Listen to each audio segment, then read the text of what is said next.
Good morning, Towers Car Insurance. How can I help you? Hello, I was wondering if you could give me a quote for my car, please. I'd like to insure it for a period of 12 months. Certainly.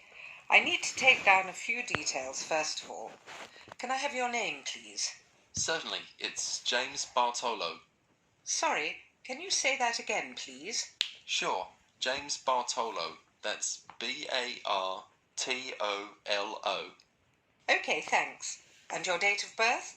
It's the 1st of the 8th, 1973. Great. And can you give me your address, please? Sure, it's 146 Eastern Road, Chester. Fabulous. Now, is the insurance for just yourself? No, actually my wife drives the car too. Her name is Alice Jackson, and her date of birth is the 23rd of the 4th, 1968. That's okay. I just need to write yes or no, and the make and model of the car you wish to insure. It's a 1998 Ford Laser. Okay. And do you have any idea of the value of the car? Yes, it's around £4,000. I only bought it about a week ago. Before you hear the rest of the conversation, you have some time to look at questions 7 to 10. Answer questions 7 to 10. Okay. And do either you or your wife have any previous convictions or disqualifications? I'm sorry we have to ask this question, but of course it affects the price of the insurance cover. Not a problem. No, actually we both have clean driving licenses. Nothing so far, touch wood. Good. So I can write none for that question. Now, who were you previously insured with? With Aitken Insurance.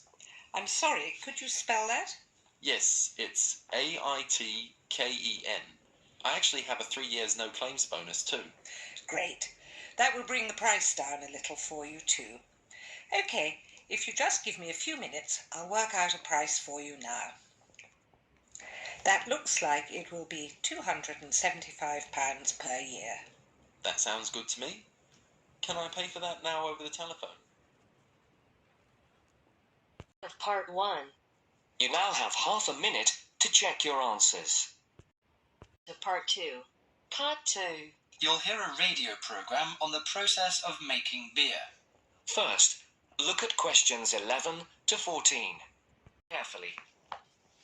Hello and welcome to Gourmet Evening, and this week we're looking at the world's popular beverage, a great favourite today, beer. And in the studio to tell us all about it is Clark Maxwell. Beer is one of my personal favourite beverages, and I've got a number of facts, tips and trivia about beer to share with you. So, who invented beer and when? What is beer made of? Actually, historians are not entirely sure when beer was invented, but they guess that beer was created accidentally by early nomadic tribes roughly 10,000 years ago. The four primary ingredients are malt, hops, yeast and water. Malt, which gives the beer a sweet taste, is made from barley soaked in water until its husks open and sprout. The sprouts are then dried and crushed. The small flowers of the hop's vine are added partly because they taste bitter, helping balance the sweetness of the malt. Hops prevent the growth of bacteria that can spoil beer. Yeast is responsible for fermentation, which creates the alcohol and carbonation. Beer makers sometimes use additives or substitutes for malt or hops. Substitutes such as corn or rice can make a beer lighter or cheaper to produce.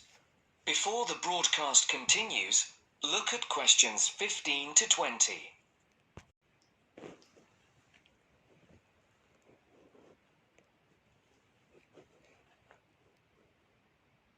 You will now listen to the second part of the talk. Adding fruit gives beer a fruity taste. Beer is not high in alcohol, as we know.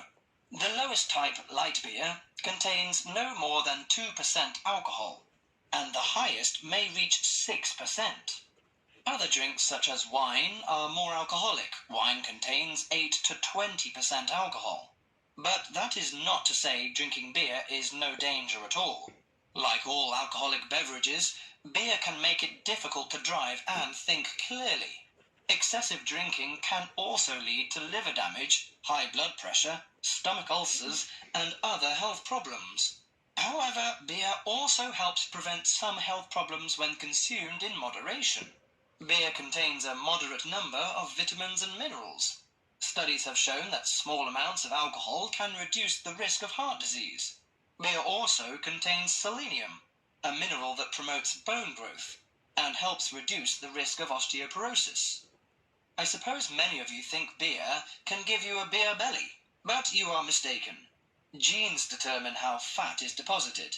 No food or drink can create fat deposits in specific areas of the body.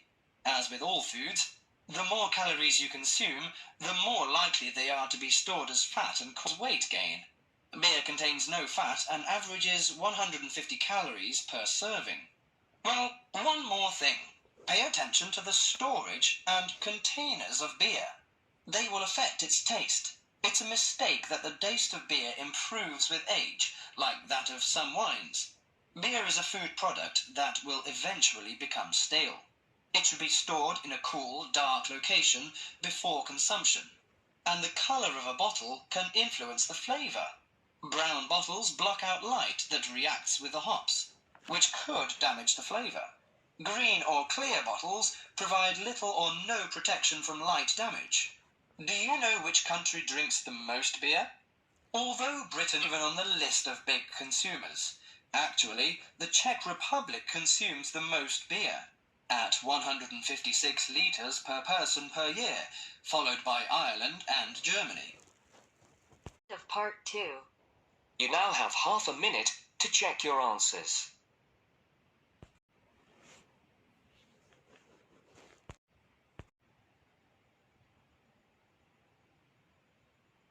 Now turns to Part 3. Part 3. You are going to hear the rest of the talk about family history. First, you have some time to look at questions 21 to 25. Listen carefully and answer questions 21 to 25.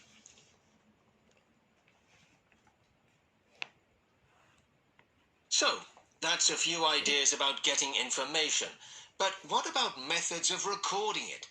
Of course, you can just write down what family members say. But it's even better if you can use a tape, so that you can record them as they're talking. Then you don't have to worry too much about making mistakes. You'll always be able to listen to it again. But whatever method you do use to record information, remember that it's very important to make a note of exactly how you got it. So, if you are using tape, always start the recording by saying the date and the place, as well as the name of the person you're interviewing. So, apart from people's memories, where else can you find information? Well, there are all sorts of documents, and they can be extremely useful. People keep lots of kinds of documents in the home, like photos or letters or diaries or birth certificates. And some people keep things from newspapers, like obituaries. Obituaries are announcements of a person's death, and they usually contain a lot of detail about that individual, like address, occupation, date of death, as well as the names and ages of the widow or widower and the dead person's children. So look around your home or the home of your relatives for any items that might contain clues, such as these about your family history. To hear the rest of the talk, you have some time to look at questions 26 to 30. Now listen and answer questions 26 to 30. Now, you'll find that you'll collect a lot of information, so you'll need to record it in an organized way. I'd recommend that you use an Ancestor Chart, like this one here. Can you all see? Yeah. Ancestor charts act like maps. They link 4 or 5 generations in a family tree. So they're very convenient, and they don't cost anything. You can get as many as you like. You just download them free from the internet. Then you fill them out as you go along, And for each individual, you record all the key information next to their full name. It's very convenient. Now, at this point, I'd just like to give you a couple of tips about filling in the ancestor sheet. First of all, I'd advise you to use pencil, at least until you have definite evidence for the information you're recording. Secondly, as well as recording official names, I mean given names, it's worth writing any nicknames down. You know, these are the short names that people call you when they know you very well. And you can show them by using quotation marks. That's ancestor charts then. They really do save a lot of work. Now, before I show you how to go about confirming the information... End of part 3. You now have half a minute to check your answers.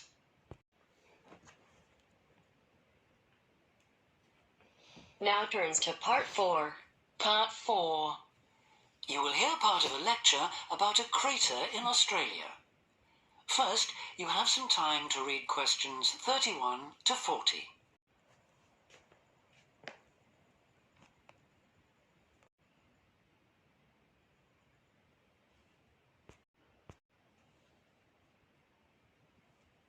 Now listen carefully and answer questions 31 to 40. Lake Acraman in South Australia is Armageddon for the purist. No other meteorite impact on Earth has stamped the surrounding rocks with such an abiding, unequivocal geological record of collision, earthquake, wind, fire and tsunami, the giant waves formed by major Earth movements. The story it tells is elemental, without dying dinosaurs or even Bruce Willis to complicate its simple message of destruction. First, the numbers. About 590 million years ago, a rocky meteorite more than 4 kilometres across and travelling at around 90,000 kilometres an hour slammed into an area of red volcanic rock about 430 kilometres northwest of Adelaide. Within seconds, the meteorite vaporised in a ball of fire, carving out a crater about 4 kilometres deep and 40 kilometres in diameter, and spawning earthquakes fierce enough to raise 100-metre high tsunamis in a shallow sea 300 kilometres away. Ancient, stable and unglaciated, the bedrock of Australia preserves some of the most photogenic impact craters in the world. Acraman is not one of them. 500 million years of erosion has taken its toll. A salt pan surrounded by low hills is all that remains to mark the site of the cataclysm. The true nature of the place dawned on geologist George Williams of Adelaide University in 1979.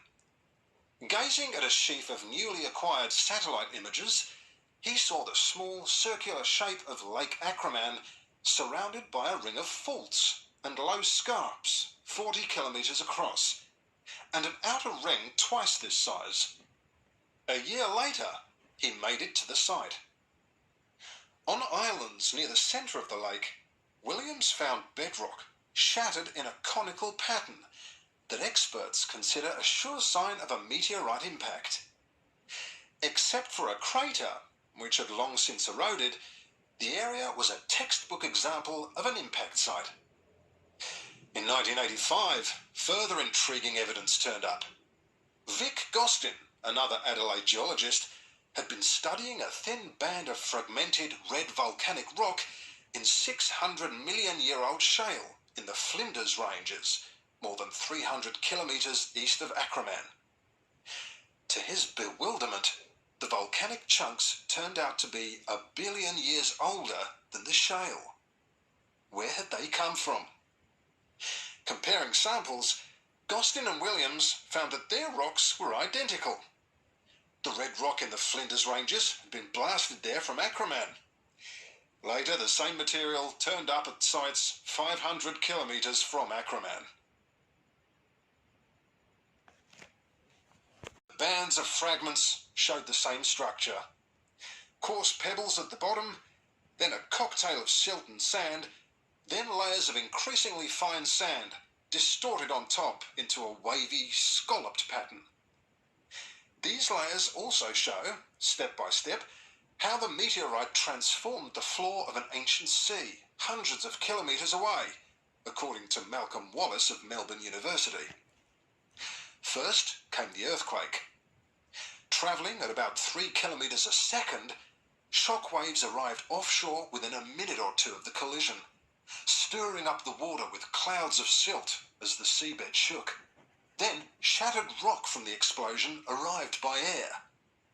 Pebbles and boulders crashed into the water, reaching a depth of about 200 metres within a minute. One day they would become the lower band of the Flinders Rock. Sand took up to an hour to come to rest, finally bedding down with the silt that was also now settling on the sea floor as the effects of the earthquake died away. This mixture would eventually form the next layer.